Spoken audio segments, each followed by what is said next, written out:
Беше тоа на 15. април 1911 година, кога е роден Љубомир Белогаски, македонски сликар и член на Македонската академија на науките и уметностите.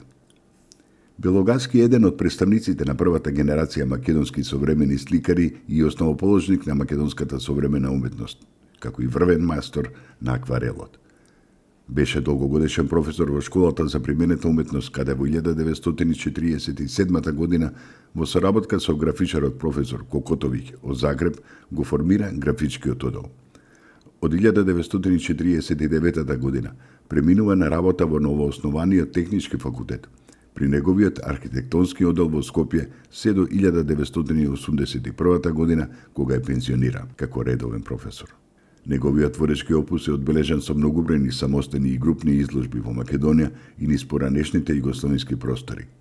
Добитник е на вредни награди и признанија, меѓу кои и Октомвриската награда на Социјалистичка република Македонија за животно дело во 1972 година, Орден на Републиката со сребрен венец 1979 година, наградата 13 ноември во 1992 година и други. На 15. април 1924 година е роден Методи Митевски Брицо во Царево село, денешно Делчево. Во периодот по ослободувањето, Брицо е на партински и државни функции во Делчево, Берово, Штип и Битола. Биран е за пратеник во Народното собрание на Македонија и во Сојузната скупштина на Федеративна Народна република Југославија.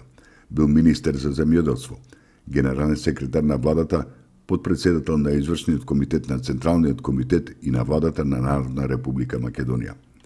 Брицо бил избран за председател на комисијата за изработка на преднацртот на Уставот на Народна република Македонија.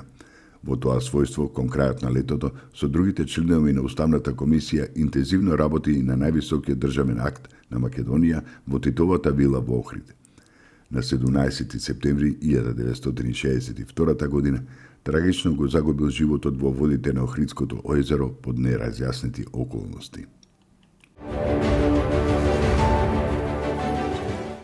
Беше тоа на 15. април 1931 година, кога починал Андон Тошев Стојанов, македонски револуционер, познат како Дончо Штипјанчето, македонски револуционер, курир на Гоце Делчев и преврзаник на Македонската револуционерна организација.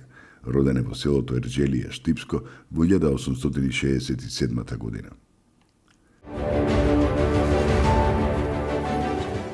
Беше тоа на 15. април 1980 година, кога почина Ванчо Николевски. Тој е роден во селото Црвена вода, Дебрца, Охридско. Основно училиште завршил во родното село, гимназија во Охрид, а учителска школа во Скопје. По завршувањето на учителската школа, учителствувал во многу села низ Македонија. По ослободувањето на Македонија, од 1950 година бил член на Друштвото на писателите на Македонија. Починал во Охрид во 1980 година. Николевски спаѓа во основоположниците на македонската книжевност за деца и нејзин најистакнат представник во периодот непосредно по Втората светска војна.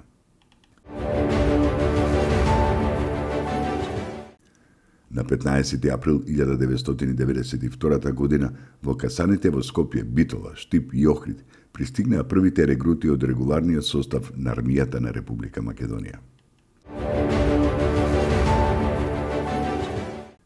Беше тоа на 15. април 1992 година, кога почина Александар Матковски, прв доктор на историски науки од Македонија и прв историчар ориенталист. Подолго време живеел во Гостивар, а потоа се преселил во Скопје.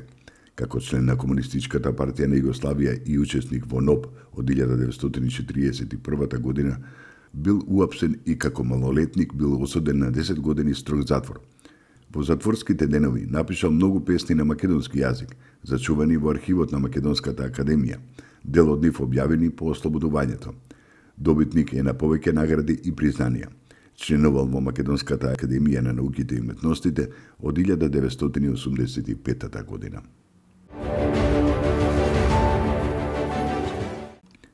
На 15. април 2000 година во Скопје умре Јонче Христовски, врвен македонски интерпретатор на македонски народни песни и композитор на ново компонирани македонски народни песни. Многумина македонци не знаат дека тој е исто така и автор, текстописец и композитор на голем број песни кои се обнародија, тоест ги сметаме како да се изворни народни песни. Еден од најголемите хитови е Македонско девојче од 1964 година, која отогаш ја испеа многу македонски пеачи, дури е препеана на повеќе странски јазици.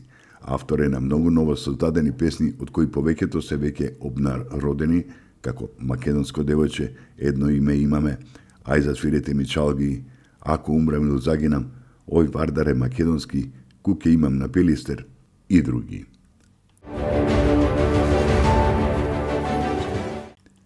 Беше тоа на 15. април 2018 година, кога во Скопје почина поранешната првенка на македонската опера Павлина Апостолова Богданова, која припаѓа на првата генерација оперски солисти кои ја формира македонската оперска сцена и музичка култура.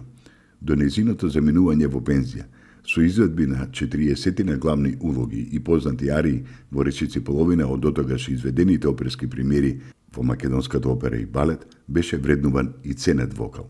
Со својот сопруг, Петре Богданов Кочко, еден од основоположниците на македонската опера, но и композитор, педагог и певец, Апостолова е вградена во темелите на современата македонска култура. Таа се здоби и со статус на истакнат македонски уметник. 15. април е светски ден на правата на потрошувачите.